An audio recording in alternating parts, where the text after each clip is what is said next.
지난 이야기 기억하시나요? 전 200장. 한 며느리의 15년을 짓눌렀던 그 숫자. 그리고 조용히 상을 엎으셨던 시아버지. 그날 이후 명절의 규칙은 바뀌었습니다. 부엌의 자리도 바뀌었습니다. 하지만 바뀌지 않은 것이 하나 있었습니다.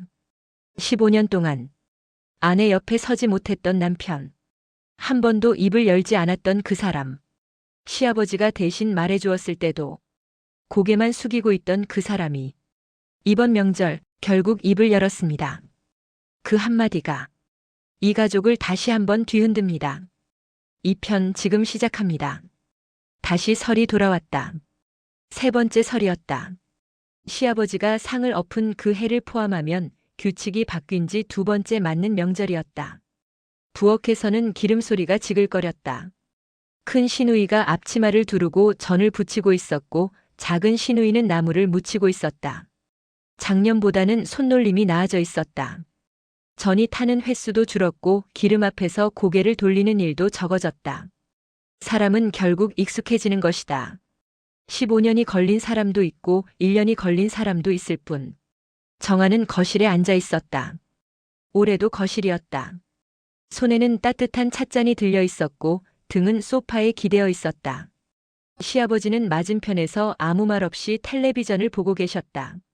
설 특선 프로그램의 웃음소리가 거실을 채우고 있었다. 겉으로 보기에는 평온한 명절이었다. 작년과 같은 풍경이었다. 하지만 정아는 알고 있었다. 같은 풍경이 아니라는 것을. 시누이들의 표정이 달랐다. 웃지 않았다. 작년에는 서툴러서 웃었다. 처음 해보는 일에 쑥스러워하며 웃었다. 올해는 그 웃음이 사라져 있었다. 입술이 굳어 있었고 눈빛이 날카로워져 있었다. 부엌에서 나무를 묻히던 작은 시누이가 힐끔 거실을 쳐다보았다. 정아와 눈이 마주쳤다. 작은 시누이가 먼저 시선을 돌렸다. 그 찰나의 눈빛 속에 무엇이 담겨 있었는지 정아는 읽을 수 있었다. 불만이었다. 억울함이었다. 왜 나만 서 있어야 하느냐는 삼킨 말의 그림자였다. 한 번이 아니었다. 큰 시누이도 전을 뒤집다 말고 거실 쪽을 흘깃 보았다. 소파에 앉아 차를 마시는 정아를. 그 시선에는 말이 들어 있었다. 입 밖으로 나오지 않은 말. 하지만 공기 속에 떠도는 말. 정아는 찻잔을 내려놓았다. 편해야 할 자리였다. 15년 만에 얻은 자리였다. 그런데 이상했다. 소파에 앉아있는 등이 편하지 않았다. 기대고 있는데도 어딘가 뻣뻣했다. 시선이 느껴졌기 때문이다. 부엌에서 날아오는 시선. 말없이 꽂히는 시선. 남편은 거실 한쪽에 앉아 휴대폰을 들여다보고 있었다. 화면이 계속 밝아졌다. 알림이 울렸다. 한 번, 두 번, 세 번. 남편의 표정이 조금씩 굳어갔다. 정아는 그 표정을 보았다. 무엇을 보고 있는지 묻고 싶었다. 하지만 묻지 못했다. 묻는 순간 무언가가 시작될 것 같았다. 아직은 시작되지 않은 무언가가. 거실의 텔레비전에서는 여전히 웃음소리가 흘러나왔다. 부엌에서는 기름이 튀는 소리가 났다. 평범한 명절의 소리였다. 하지만 그 소리들 사이로 아무도 입 밖에 꺼내지 않는 긴장이 얇은 막처럼 거실을 덮고 있었다. 정아는 처음으로 명절에 앉아 있었다. 그런데 이상하게도 마음은 편하지 않았다. 명절 저녁이었다. 식사가 끝나고 시누이들이 돌아간 뒤 집안이 조용해졌다. 시아버지는 안방으로 들어가셨고 딸 지민이는 방에서 잠들었다. 정아는 부엌을 정리하고 있었다. 오늘은 설거지뿐이었다. 그것만으로도 감사한 명절이었다. 그때 남편의 휴대폰이 울렸다. 또 울렸다. 끊임없이 울렸다. 가족 단톡방이었다. 정아는 보지 않았다. 하지만 알 수 있었다. 남편의 얼굴이 말해주고 있었으니까. 화면을 내려다보는 남편의 눈이 점점 좁아졌다. 입술이 굳었다. 손가락은 화면 위에 올려져 있었지만 움직이지 않았다. 읽고만 있었다. 한 줄 또 한 줄. 스크롤만 내리고 있었다. 큰 시누이의 메시지가 먼저였을 것이다. 작은 시누이가 뒤따랐을 것이다. 정아는 내용을 보지 않아도 짐작할 수 있었다. 부엌에서 힐끔거리던 그 눈빛들이, 참았던 입술들이 집으로 돌아가는 차 안에서 터져 나왔을 것이다. 며느리 버릇을 잘못 들였다는 말, 아버지가 너무 심했다는 말, 그리고 남편에게 향하는 말. 너라도 중간에서 말해라. 내가 나서서 바로 잡아라. 원래대로 돌려놓아라. 남편의 엄지가 화면 위에서 멈췄다. 답장을 치려는 것인지 치다가 멈춘 것인지 알 수 없었다. 한참을 그 자세로 있었다. 화면의 불빛이 남편의 얼굴을 비추고 있었다. 어둑한 거실에서 그 빛만이 남편의 표정을 드러냈다. 굳어 있었다. 완전히 굳어 있었다. 정아는 설거지를 하며 그 뒷모습을 보았다. 묻고 싶었다. 뭐라고 오는 거냐고. 무슨 말을 하는 거냐고. 하지만 입이 열리지 않았다. 15년의 습관이었다. 시누이들과 남편 사이의 일에 끼어들지 않는 것. 그것이 정아가 이 가족 안에서 지켜온 경계선이었다. 경계선 안에 있으면 안전했다. 상처도 받지만 더 큰 상처는 피할 수 있었다. 적어도 그렇게 믿어왔다. 남편은 끝내 답장을 치지 않았다. 휴대폰을 소파 위에 엎어놓았다. 화면이 꺼졌다. 거실이 어두워졌다. 하지만 알림은 계속 울렸다. 엎어놓은 휴대폰이 부르르 떨릴 때마다 소파 쿠션이 미세하게 진동했다. 남편은 그 진동을 느끼면서도 손을 뻗지 않았다. 정아는 설거지를 마쳤다. 행주로 손을 닦으며 거실을 지나갔다. 남편 옆을 지나는 순간 엎어놓은 휴대폰 화면이 다시 밝아졌다. 짧은 순간이었지만 정아의 눈에 한 줄이 들어왔다. 읽으려 한 것이 아니었다. 그냥 보였다. 결국 재산 때문이지 뭐. 정아의 걸음이 멈췄다. 숨이 한 박자 늦게 나왔다. 가슴 한쪽이 서늘해졌다. 재산. 그 단어가 정아의 15년을 두 글자로 잘라버리고 있었다. 새벽부터 선 부엌도 기름에 댄 손도 끊어질 듯한 허리도 전부 그 두 글자 안에 묻혀버렸다. 정아는 아무 말 없이 방으로 들어갔다. 불을 켜지 않았다. 이불을 덮지도 않았다. 어둠 속에 누워 천장을 바라보았다. 남편의 발소리가 들려오기를 기다렸다. 기다리면서 생각했다. 이번에도 또 침묵일까? 이번에도 또 모른 척일까? 이번에도 또 채널만 돌릴까? 거실에서는 여전히 휴대폰이 떨리고 있었다. 그리고 남편은 아직 아무 말도 하지 못하고 있었다. 얼마나 지났을까? 어둠 속에 누워있던 정아의 귀에 발소리가 들렸다. 거실에서 복도를 지나 방문 앞에서 멈추는 발소리. 문이 열렸다. 남편이 들어왔다. 불을 켜지 않았다. 정아도 눈을 감은 척했다. 남편이 정아 옆에 누웠다. 이불을 끌어당기는 소리. 그리고 침묵. 한참이었다. 둘 다 깨어있다는 것을 서로 알고 있었다. 숨소리의 깊이가 잠든 사람의 것이 아니었다. 하지만 아무도 먼저 입을 열지 않았다. 어둠 속에서 나란히 누운 채 같은 천장을 바라보고 있었다. 창밖으로 겨울바람이 불었다. 낡은 창틀 사이로 찬 공기가 스며들었다. 방 안의 침묵이 그 바람보다 차가웠다. 정아가 먼저 입을 열었다. 자기도 모르게 나온 말이었다. 난 당신이 제일 힘들었어. 남편의 숨소리가 멈췄다. 이불 속에서 미세한 움직임이 느껴졌다. 고개를 돌린 것인지 몸을 굳힌 것인지 어둠 속에서는 알 수 없었다. 정아는 그 말이 자기 입에서 나왔다는 것이 스스로도 놀라웠다. 원망이 아니었다. 분노도 아니었다. 진심이었다. 시누이들의 힐끔거림보다 단톡방의 메시지보다 재산이라는 두 글자보다 정아를 가장 아프게 한 것은 남편의 침묵이었다. 15년 동안 옆에 있으면서 한 번도 편이 되어주지 않은 것. 거실과 부엌 사이 몇 걸음의 거리를 한 번도 건너오지 않은 것. 그것이 가장 힘들었다. 시아버지가 대신 말해주어야 했다는 것이 고마움보다 먼저 슬픔이었다. 침묵이 길어졌다. 정아는 대답을 기대하지 않았다. 15년의 습관이었다. 말을 꺼내도 돌아오는 것은 늘 침묵이었으니까. 이번에도 그러려니 했다. 그런데 남편이 입을 열었다. 알아. 두 글자였다. 그 두 글자가 나오기까지 남편의 목 안에서 무언가가 걸리는 소리가 났다. 삼키려다 삼키지 못한 것을 토해내는 소리 같았다. 그동안 그냥 모른 척한 게 편했다. 정아의 눈이 어둠 속에서 커졌다. 남편이 말을 하고 있었다. 15년 동안 한 번도 꺼내지 않았던 말을. 싸움 나는 게 싫었어. 누나들한테 뭐라 하면 집안이 시끄러워지니까. 당신이 참으면 조용하니까.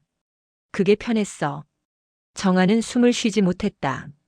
알고 있었다. 정아도 알고 있었다. 남편이 몰라서 침묵한 것이 아니라는 것을.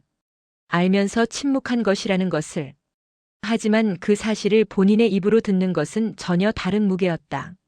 짐작과 확인 사이에는 건널 수 없는 강이 있었다. 남편이 그 강을 건너고 있었다. 근데 이번엔 아닌 것 같았다. 남편의 목소리가 갈라졌다. 울고 있는 것은 아니었다. 하지만 울음 직전에 어딘가에 서 있는 목소리였다. 단톡방에서 재산 얘기 나왔을 때 당신이 15년 동안 한 걸 그렇게 말하는 거 보니까 그때 알았어. 이번에도 가만히 있으면 안 되겠다는 거. 정아는 대답하지 않았다. 대답할 수 없었다. 눈물이 흘렀다. 소리 없이 베개 위로 남편의 손이 이불 속에서 움직였다. 정아의 손을 찾는 것인지 찾다가 멈춘 것인지 손끝이 스쳤지만 잡지는 못했다. 아직이었다. 말은 했지만 아직 행동은 아니었다. 어둠 속의 고백이 내일 아침 밝은 빛 아래에서도 유효할지 정아는 알지 못했다. 밤이 깊어갔다. 설 연휴의 마지막 밤이었다. 그리고 내일 아침 식탁 앞에 다시 가족이 모인다. 아침이 밝았다. 설 연휴 마지막 날이었다. 시누이들이 돌아가기 전 마지막 식사 자리. 식탁 위에는 떡국이 놓여 있었다. 정아가 끓인 것이었다. 명절 음식은 돌아가며 하기로 했지만 아침 떡국만큼은 정아가 자처했다. 그것마저 내려놓으면 이 집에서 자기 자리가 사라질 것 같았다.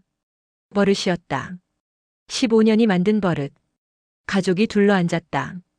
시아버지가 상석에, 남편이 옆에, 시누이들이 맞은편에.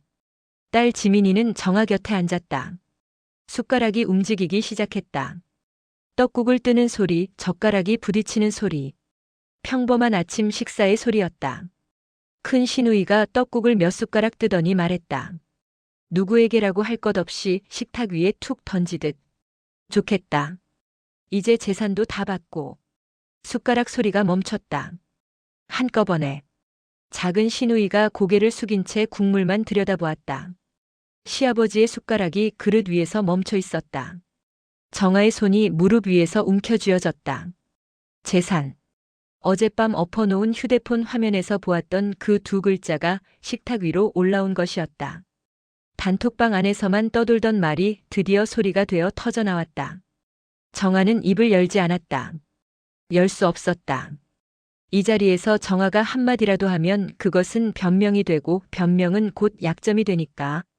15년이 가르쳐준 것이었다. 며느리의 말은 항상 변명으로 들린다는 것. 정적이 흘렀다. 3초, 5초. 누군가는 헛기침을 했고 누군가는 숟가락을 내려놓았다. 그 정적 속에서 의자가 긁히는 소리가 났다. 남편이 일어섰다.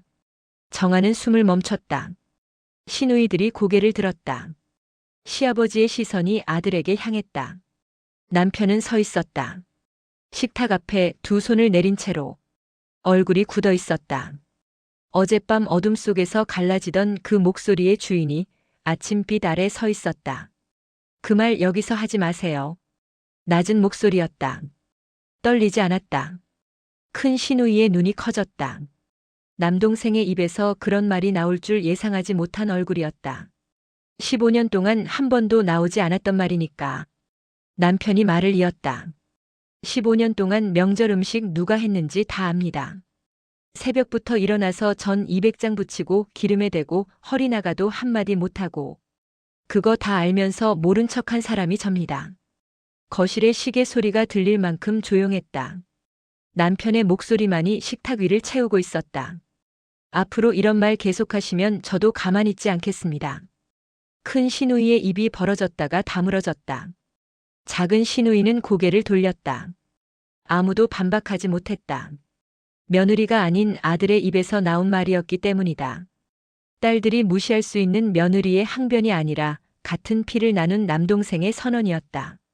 그 차이가 식탁 위의 공기를 완전히 바꿔놓았다. 시아버지가 숟가락을 들었다. 그리고 아주 천천히 한번 고개를 끄덕였다. 말은 없었다. 하지만 그 끄덕임안에 모든 것이 들어있었다. 잘했다는 것, 늦었지만 했다는 것, 이제야 내 자리에 섰다는 것. 정아는 고개를 숙이고 있었다. 눈물이 떡국 그릇 위로 떨어졌다. 뜨거운 국물 위에 동그란 파문이 번졌다. 딸 지민이가 정아의 팔을 잡았다. 아이의 손에 힘이 들어가 있었다. 남편이 다시 의자에 앉았다. 정아의 옆에 15년 동안 비어있던 그 자리에. 그날 이후 식탁의 풍경이 달라졌다. 남은 연휴 동안 시누이들은 조용했다. 큰 시누이는 더 이상 거실을 힐끔거리지 않았다. 작은 시누이는 설거지를 자처했다. 누가 시킨 것이 아니었다. 아침 식탁에서 남동생의 입을 통해 튀어나온 그 한마디가 말보다 깊은 곳을 건드린 것이었다. 부끄러움이었을 수도 있고 두려움이었을 수도 있다. 어쩌면 둘 다였을 것이다.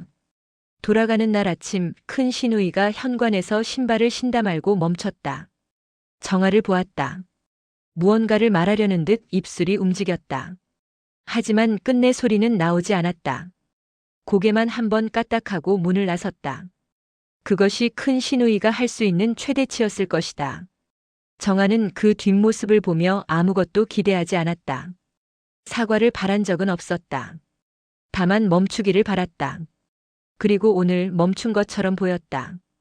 작은 시누이는 차에 타기 전 뒤돌아보지 않았다. 정아도 배웅을 길게 하지 않았다. 현관문이 닫히고 차 소리가 멀어지고 집안이 조용해졌다. 그 조용함이 예전과 달랐다. 예전의 조용함은 시누이들이 빠져나간 뒤에 찾아오는 공허함이었다. 전을 포장해가고 접시가 비고 정아만 남는 부엌의 조용함. 하지만 오늘의 조용함은 달랐다. 무언가가 정리된 뒤에 찾아오는 고요함이었다. 남편이 거실 소파에 앉았다. 정아 옆에. 지난 15년 동안 남편은 늘 정아의 뒤에 있었다. 부엌 뒤, 시누이들 뒤, 침묵 뒤. 항상 한 발짝 뒤에 서서 상황을 지켜보기만 했다. 오늘은 달랐다. 옆이었다. 나란히 앉아 있었다. 팔이 스칠 만큼 가까운 거리. 남편이 먼저 앉은 자리였다. 정아가 온 것이 아니라 남편이 온 것이었다. 그 차이가 작아 보이지만 정아에게는 15년의 거리가 줄어든 것이었다. 딸 지민이가 과일을 깎아왔다. 접시를 내려놓으며 아빠와 엄마가 나란히 앉아있는 모습을 보았다. 아이가 웃었다. 아무 말 없이. 그 웃음의 의미를 세 사람 모두 알고 있었다. 시아버지는 안방에 계셨다. 문이 닫혀 있었지만 정아는 느낄 수 있었다. 작년에 상을 엎으며 시작한 변화가 올해 아들의 입을 통해 한 걸음 더 나아갔다는 것을, 시아버지가 대신 해주었던 말을 이제 남편이 스스로 하기 시작했다는 것을, 그것이 시아버지가 진짜 원했던 것이었을 것이다. 아들이 제자리에 서는 것. 저녁이 되었다. 조용한 저녁이었다. 시누이들이 없는 식탁은 작았지만 비어 보이지 않았다. 시아버지, 남편, 정아, 지민이. 네 사람의 식탁이 오히려 가득 차 보였다. 남편이 떡국 그릇을 치우며 정아에게 말했다. 내가 할게. 두 마디였다. 거창한 말이 아니었다. 하지만 정아는 알았다. 이 두 마디가 아침 식탁에서의 선언보다 더 어려운 말이라는 것을. 매일의 말이니까. 한 번의 용기가 아니라 매일의 선택이니까. 정아는 고개를 끄덕였다. 그리고 거실로 돌아와 소파에 앉았다. 창밖으로 겨울 해가 지고 있었다. 설 연휴가 끝나가고 있었다. 다음 명절이 오면 이 자리가 또 어떻게 바뀌어 있을지 정아는 알 수 없었다. 다만 한 가지 분명해진 것이 있었다. 그날 이후 남편은 정아의 뒤에 서 있지 않았다. 항상 옆에 섰다. 하지만 남편의 그 선택은 또 다른 갈등을 불러오고 있었다. 아직은 아무도 모르는 조용히 번지고 있는 갈등을. 오늘 이야기 어떠셨나요? 15년 동안 아내 뒤에만 서 있던 남편. 채널만 돌리던 남편. 모른 척이 편했던 남편. 그 사람이 처음으로 식탁 앞에 일어섰습니다. 한마디였습니다.